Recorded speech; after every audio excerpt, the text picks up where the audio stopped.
to show you the massive amounts of research that I've been doing. I recently got back into reading comics.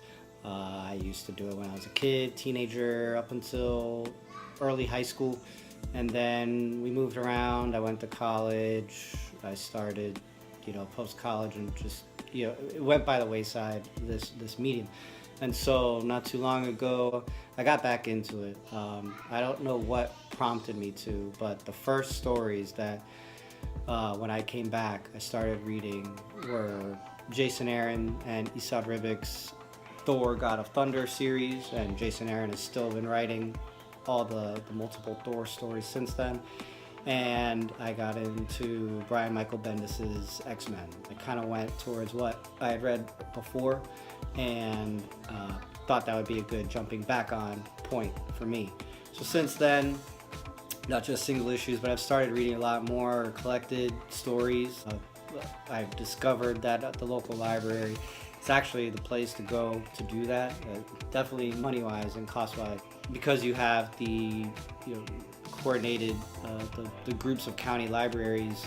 Not just what's available is not just what's at your local library, but also at the other satellite locations from where you are. So from that, you have a pretty decent library to work with. So with the library, you can do this. And so what it's most effective for is reading a lot of Marvel stories. Outside of getting physical copies, you could also use the app Hoopla. They do digital copies of collected comics, but they don't have Marvel. So actually, as a result of that, I've gotten into a lot of DC comics and Image comics because they have those. So I've read a lot of Saga recently, and I've been diving into, I read some of the new Rebirth. They have all the Rebirth collections once they are published. So you're a little behind the current state of things, but you're still, within, you still have knowledge of what's going on. So what I'll do now, I'll just show you what I have. I haven't started reading yet, but right now I've got Preacher, They Eat His Kill. You gotta read it backwards. Most recent Marvel Avengers, Wizard of Oz, some Daredevil, Frank Miller. Having read a lot of Frank Miller. Dark Knight. This I'm really anxious to read, which as a comic reader, kind of ashamed to say that I haven't read this yet. But, in due time, and maybe I'll appreciate it more at my age now than if I'd have read it before. All-Star Superman or Saga. These are great. They're really entertaining and fun. Not for kids. And Batman. These guys are great. I started reading the Greg Capullo Scott Snyder run on Batman when they did a 0 year. So reading Court of Owls, I'm catching up on where I was before when I did single issue. Anyway, I'm just doing research, reading, seeing how everything's presented. I'm studying a lot of panel layouts and sort of flow, and how a lot of how the writers and artists that are working now are presenting their stories.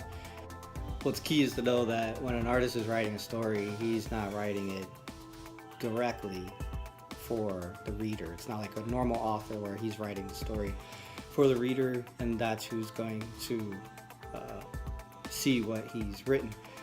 He's writing the artist, telling him the type of imagery, or telling the artist what type of imagery they think is being presented here.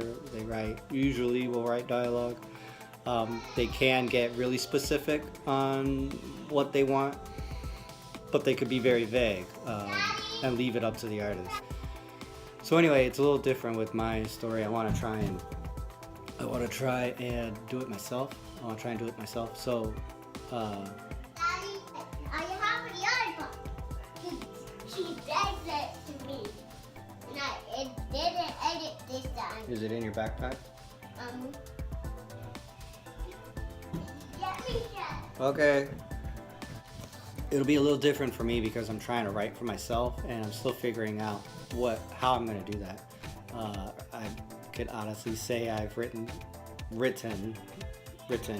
the first 9 pages of my story, but it's been a back and forth on whether I want to draw it first to then create the story, or do I want to write it out and then try and figure out how the panels will be divided up. Hold on one second.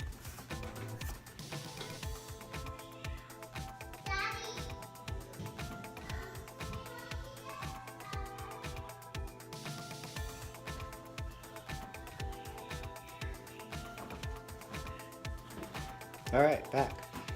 What was I saying? Try to figure out the way I want to write the story and how is best for me to write the story. Do I write it and then figure out panels later? Just write in general what I want to do, or do I draw it? I think I'm gonna end up getting a mix of both. I'm gonna have to kind of do thumbnails and kind of where I want page turns. So what I'm trying to figure out is how I do the page turns, and how the folks that when they compile these from these, how are they keeping the page turn within this larger format. I can't help but think about it. So I'm just gonna try and stick with story, try and get past the first 9 pages, you know, obviously, and try and get going and get the story written. So anyway, thanks for following me on my journey. Again, I'm trying to write this story. I'll set up another video and share what exactly the premise is, perhaps, or just some ideas that I've put down. In the meantime, you can follow me on Twitter and Instagram at jpereiraart, and subscribe below. Follow along with this journey, and I hope you go along with me. Peace. They have like in the show we're watching, they have a peanut butter pond with jellyfish. Not like jellyfish, like fish made out of jelly. Mm-hmm. They look like jellyfish, but they're made out of jelly. What are you watching? Oh. Animasia. So in Amazia, everything's kind of different. So if you drink the pond and eat the fish, is that like a peanut butter and jelly sandwich? I guess.